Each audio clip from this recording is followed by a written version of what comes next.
Welcome to the official catch-up. Today I've got Dean Shanks on. How are you getting on, Dino? Hey, not bad, not bad. Yourself? Yeah, doing good, obviously. A bit nippy. The weather's good today. It's kind of off and off with the weather, but getting a wee bit tired of lockdown myself. What about yourself? I'm indeed. I think I've done a whole back catalogue of Netflix about 2 or 3 times now. So hopefully, if we get a wee bit easier in restrictions over the next coming days and weeks, I'll be able to get out to enjoy the sunshine and obviously maybe start to get a kick a ball again as well, which would be good.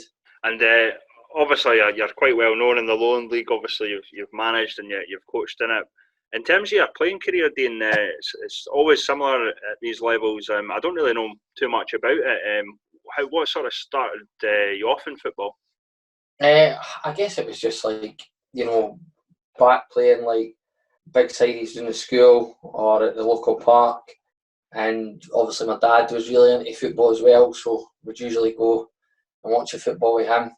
And then obviously kept playing. And I mean, I'm no great footballer but I loved it for the game. So I played with some good boys clubs in terms of Adina Hibs, Hutchison Vale, and then had a couple of stints early on. I mean, with the Vale and stuff, and maybe played. I think I wasn't at that level where I was ever going to turn up and be a really good player. It was just a case of enjoying it. And then when I got to 18, 19, sort of went to university and other things started to take over and other interests, and I would rather go and watch football than go through the horrible pre-seasons. You run up and doing Gala and just run until you're sick, really. So I mean, I would say distinctly average, but I just loved the fact of being a team and that competitive element, and also I think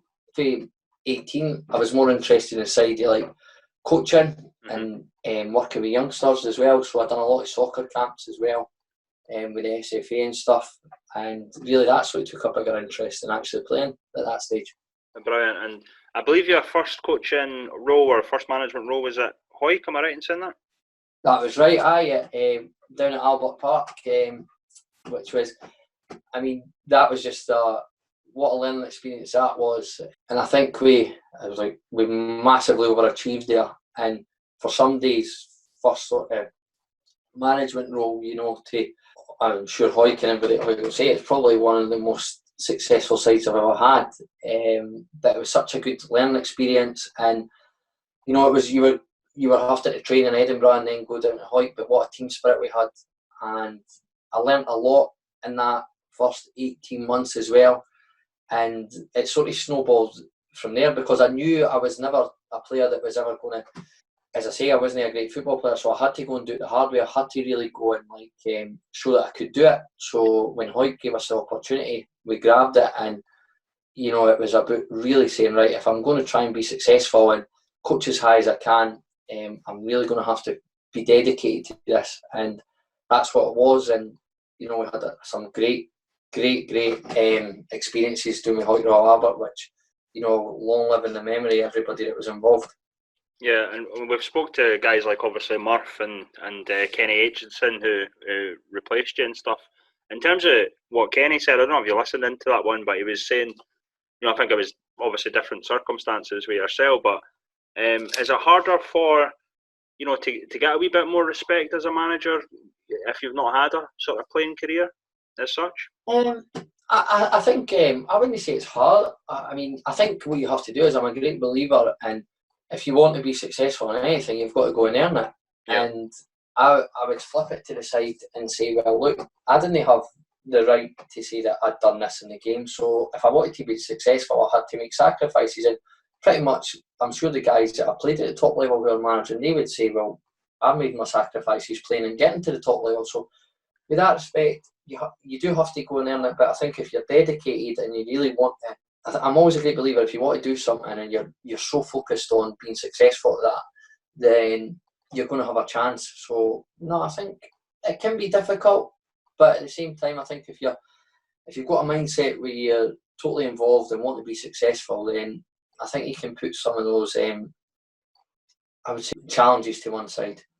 Brilliant, mate. Yeah, and I think you're right. I think a big part of it is believing in what you're doing, and even with anything, believing in what you're doing. And like when we first started the catch up, sorry, to sidetrack a wee bit, but like I never thought we would have as much involvement with the clubs, the players, the managers, and that. But I think we went into it with a passion, and I think that really helped us along the way. Had it just been your standard, podcast or whatever it might have not.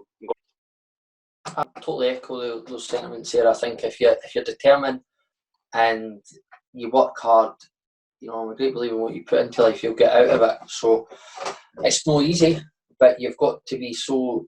If you've got an idea or you're something that you're passionate about, like you guys are doing a fantastic job at the Catchup are doing, then if you're determined to make it successful, I do believe that it'll go a long way. And that's something that working with players and learning from some of the managers I've worked under as well, it's something that it really does resonate throughout the game. Yeah, and I believe you stepped down from Hawick. I think it was obviously due to sort of personal reasons, which is sometimes happens, I think family and whatnot. As you mentioned, some of the things that go on in football. But you moved on to Gala from there, did you not? Aye, which obviously for those that don't know, Hawick and Gala are pretty fierce rivals. So I think that was a bit of a surprise. But I moved on to there, and obviously, there's a cracking setup down there, so it was a case of, well, I had to leave. I left Hawick because my wife was pregnant with her twins, so it was, and the travelling down in Hawick would have took a lot out of it, and so I had to do what was right with the family, and I think that was the right decision. But then when we sort of started to get in a routine, as most folk will know that I've had wee ones, things started to ease up a bit, and then the opportunity came. I spoke to Stevie Noble at length when we were obviously at Hawick and Gala, and we got on really well. So when he said this was coming up, I was extremely interested, and went for the role. Yeah, and Gala, I think I've said it to previous people. I know we had Neil Hastings on, the current Gala manager, but I think you actually done a fantastic job at Gala last season. You were 8th in the league, got to the third round of the Scottish Cup. You were unlucky to get knocked out against East Kilbride. To be honest, I think we spoke at the time. Obviously, when I heard the news that you had been let go or whatever the words really, but I think it was a shock for everyone, and I guess yourself as well that you. It certainly was a shock, but look, I always think that you're never. I just thought at that point, we were starting to really build something there, and the excitement was starting to grow within the team and the players. I mean, you look at the players, you look at the coaching staff. My assistant manager Dean, one of my coaches Robbie, they're both at Kelty under-20s now. I went to East Kilbride, Scott McKenzie Murph went to Pennycook. You look at the players, I seen Rory, who we had as well. Yeah. I mean, he was in the listeners' team yesterday as well. We had Sean, obviously, to go to Kelty, Ricky, we had Watson. We had a really, really good team and a really dedicated team. Josh as well, Josh Morrison, Scotty Main, both went with Gary to Civil. So it was frustrating, but I'm not naive enough to think that I think that when you get involved in coaching and football management, that you're eventually going to be told that, look, your time's up or you've been let go. I just think, there's some cracking people doing that club, really, really nice people who give up their time. And, it was good to hear Neil mention it as well, that, come straight for their work. And it is a good club. And, they do it for voluntary as well. And that was the same. We made that conscious decision as a coaching team as well, that we wanted the team to be successful first, and obviously what was going on with the stand as well. So we were like, we pretty much done it ourselves to make, if it is involuntarily, to then say, right, let's get the club on a strong footing and really push on there. So I sort of bought into that ethos as well. So I was just a wee bit, it's part of football. New chairman comes in and he's got his own ideas. And Neil and Eddie have done well down there this season. But I just think, it'll be one of my regrets, I think, when I continue in football, because I really do feel there was something building there. And look, for one reason or another, it was decided that they wanted to go their own way, and they're entitled to that. So it's frustrating, but I've learnt from it, and there's things that you think sometimes you can understand it if you're having a poor season, but it was about the blue. But I guess a good thing is time's a good healer in football. You've got to be prepared to take the knocks, and I think if anything, it's actually made me realise things as well that I do differently. So a good learning experience, and I wish everybody down there the best because they're a cracking club down there. Brilliant, and yeah, as I said, I touched on it with Neil Hastings. Obviously, I wouldn't. I think he has done a decent job. I did think they would fall away a wee bit, obviously, when you left, because I thought you'd done an amazing job. But yeah, repeat your sentiments. We were a wee bit unsure at the start of the season what was happening with Gala, but they have pushed on. But you had offers, obviously, and you moved to East Kilbride, and another sort of difficult one for you, But what was the atmosphere going in there? I mean, I was there quite earlier in the season with Berwick, and it was a wee bit different from, we're going up to League Two or whatever. Was there a wee bit of an atmosphere? Do you think there was a hangover from the previous season? I guess, first and foremost, I loved every second there. Absolutely loved every second there. And that's, if we go back, to when I started at Hawick, that was my ambition, to get to clubs like that, and obviously learn and work with, no disrespect to Hawick or Gala, better players, and learn from good coaches and good people like Stuart Malcolm and Jimmy and stuff, Jimmy Patterson, and I loved it. The people there were absolutely first class, and look, I hope Prox goes on and is successful as well if he's to get the role. But it was just, I think when I first went in, it was getting to know things as well, and the boys were on it. And I remember us playing Edinburgh City in the Betfred, and deservedly beat Edinburgh City that night. And I thought, look, this is going to take some team. Having come up against them, I thought, to be part of this group, I think that they could definitely push on. But for one reason or another, it didn't quite work out like that. And but they'll definitely bounce back. But as I say, it's like I loved every second there, and I just working with the big man Marks and Jimmy and the players. Sean and Anton and big Craig Malcolm. They're a good group. Yep. So I wish them all success. But sometimes in football, it's just, was it a hangover? I don't know, because there's definitely a talented bunch here, and I think when football does start back up, you'll definitely see a resurgent East Kilbride, that's for sure.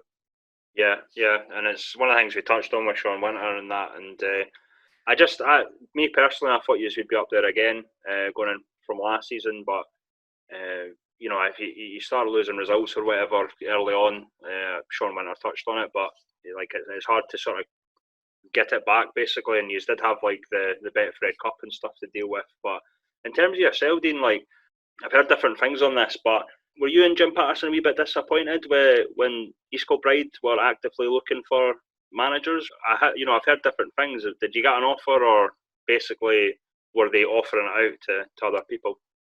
No, I mean, as far as I was aware, they were going to follow the process which every club's entitled to do, and I mean, they wanted to do that, and I think if you've got to respect that. I mean, and I just think that for one reason or another, it's that it probably wasn't the right time to continue. And I mean, I think, look, East Kilbride, they're a first class club, and they made that decision, so you've got to respect that. I do think Jimmy done a fantastic job there, and it was, it was a transition. There's no doubt in that. So I'm sure anybody at the club would say that it was definitely a transition. So I think for whatever reason, Jimmy didn't want to go for it, and obviously I decided right away. First and foremost, I was working with the big man, with Marks, and then I made it clear that I was going to be, I wanted to work with Jimmy. So Jimmy went, there was sort of, I miss the players and good people there, but I'm very loyal in that respect. So once Jimmy decided that he was going, it was I was going as well. My mind was made up, because I think that's one of the things I live by. I think loyalty in football. There's not a lot of it, but that's one of the principles that I work with, is like being loyal to folk, because I think if you're loyal to them, they'll definitely repay you back on the football field. Not all the time, but they'll appreciate it as well.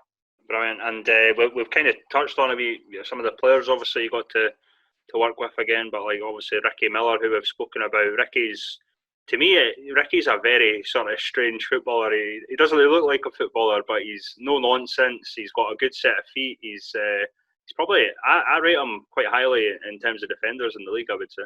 Ricky is he's a player that I've worked with now, and I know what Ricky brings. It's not just what he brings. He's a very good footballer. He is a very good footballer, but there's this perception that you have to be, like a Virgil van Dijk, or these top players, and that's the way you should look. But Ricky, he wins, but there's more to Ricky than just being able to win the ball and defensively tackle. He's a very clever football player, and he reads the game so well. So sometimes he's obviously in position there as well. So I think I've got no reservation at all. I think Ricky's a great player at this level, and it's not just that. I tell you what, one thing about Ricky Miller is, I'm sure anybody that's played with him is, he is absolutely first class for a changing room. Absolutely first class. He's a brilliant character, but he also makes demands, and I think that's something that's really important. It's all right making demands of players, but the most powerful thing is when it's players making demands on each other to be successful. That's when you really do see the teams become really successful. And you've seen that this season. Robbie at Bonnyrigg, Swifty at BSC, and Barry at Kelty. You just watch them, and there's a demands on each other to be successful. They push each other through to the limits, and that's all done through effective leadership for these guys as well. But they've also got very good leaders on the park, and Ricky's definitely a leader on the park as well. Standards, I think the words. That's it. Just demand standards, and it's like, as I always say, guys are given probably 2.5 hours, 3 hours max their week. We're asking them to make sacrifices. So see, when you're at your training on a Tuesday, Thursday, or whenever it may be, give it your all, because it's, when you look at it in the big scheme of things, we're only asking you to give up a maximum of 3 hours a week. So when you're at training, make sure you give it your all and leave nothing out there on a Saturday for that hour and a half, 90 minutes. And just demand standards. Standards is so important. You're seeing it more and more for the top coaches, but filtering right down to every level. It's like, just demand standards, pride in your performance, pride to be the best, strive to be the best. So important. And one other guy we touched on obviously was Rory Payton, who did make our listeners' team of the season. I messaged Rory. I'm sure he won't mind me saying, but he did ask why I didn't have him in my team of the season. I think he was a wee bit unlucky because obviously Nathan Austin was, you couldn't leave Nathan Austin out. Thomas Collins kind of played a similar role at BSC to Rory, coming from the left, and Ross McNeil, I think, was a wee bit hard done by last season because he was a wee bit part at East Kilbride, but he still managed to throw the goals in, and he's done well at Cali. So I think Rory for me was definitely up there, obviously, but I think it was a difficult one. He had a successful spell with you at Gala. I mean, was that one of the reasons that East Kilbride wanted to bring him in? I mean, I was asked about him, but that was, I think, Mark's definitely identified him as a good player, and Mark's obviously got him along to East Kilbride, so we gave him a bit of platform at Gala last season. He was fantastic for us, but he's went on to different levels. He's one that I really do think of, and I've never, talking about standards and hard work, anybody will tell you at K Park, he's out there practicing all the time. He's shooting drills, he's free kicks, and I'm sure you'll not mind me saying he could still do a bit of practice on his free kicks.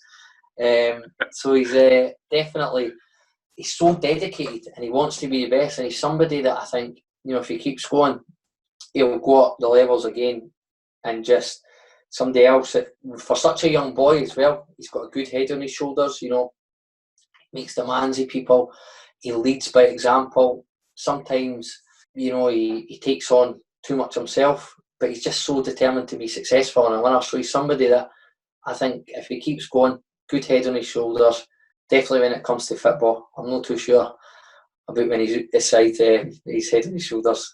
He's not the most intelligent, I would say.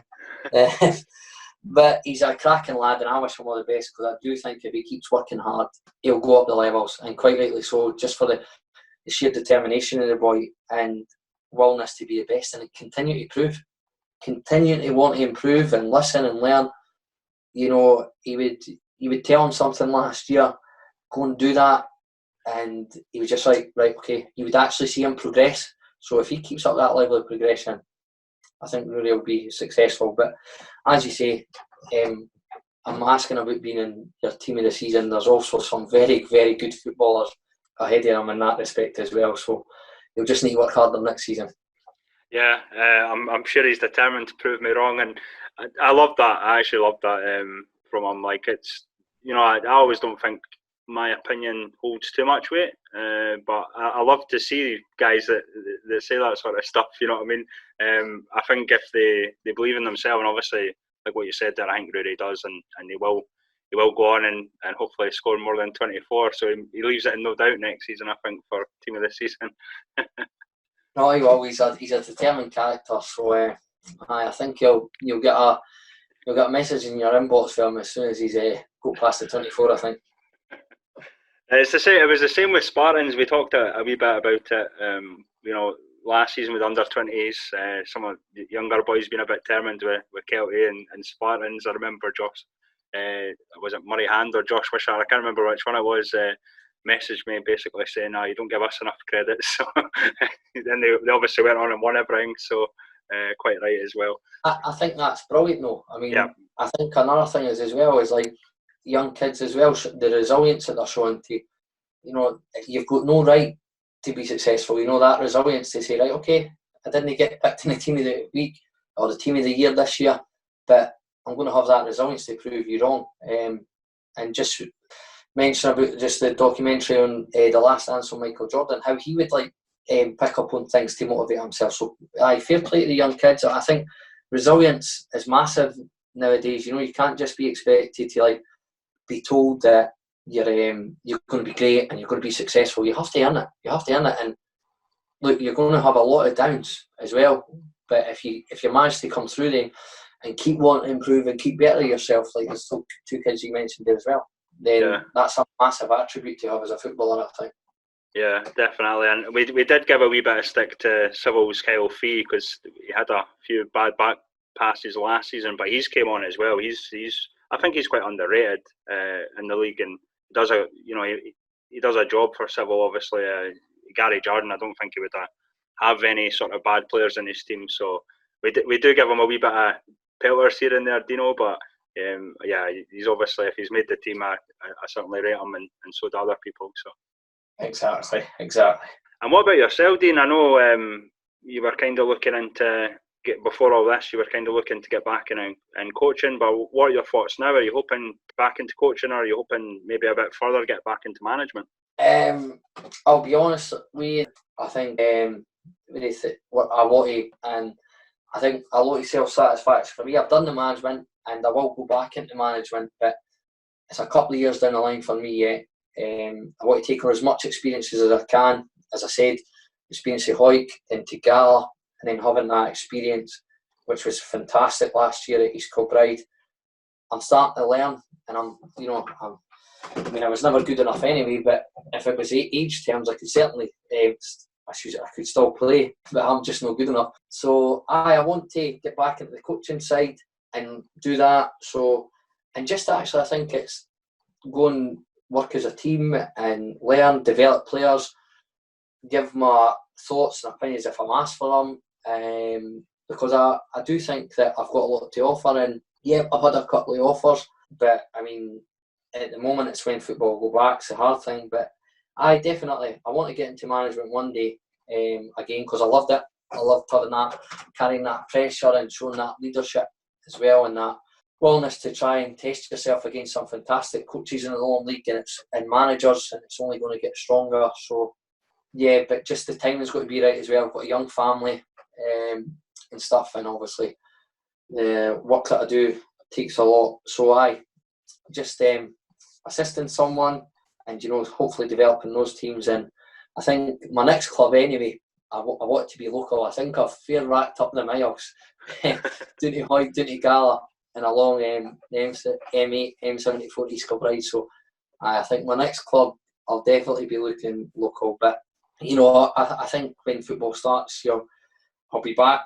into it, and I'm looking forward to that. But I guess the thing is, just now it's not really time to discuss what clubs I'm going to as well, because obviously there's a lot of pressing issues around the world just now that president, and it's more important that we get over that and then get to kick a football as soon as it's safe to do so.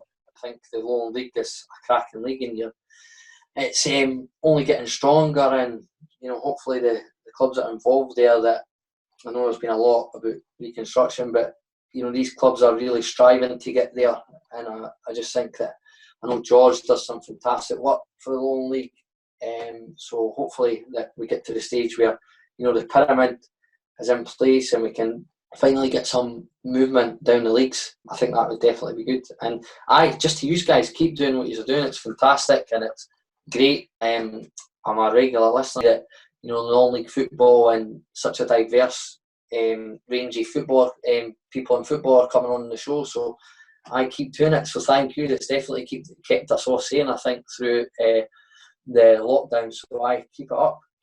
I appreciate that, Dino. I really appreciate you coming on and chatting away and obviously talking football. It's been great. It's something I really enjoy, obviously, and I'm hoping to either see you back in the Lowland League or East of Scotland, wherever, and hopefully we'll catch up when football's back, mate. Aye, absolutely. I look forward to it, and I'll see you next season. Brilliant, Dino. Thank you.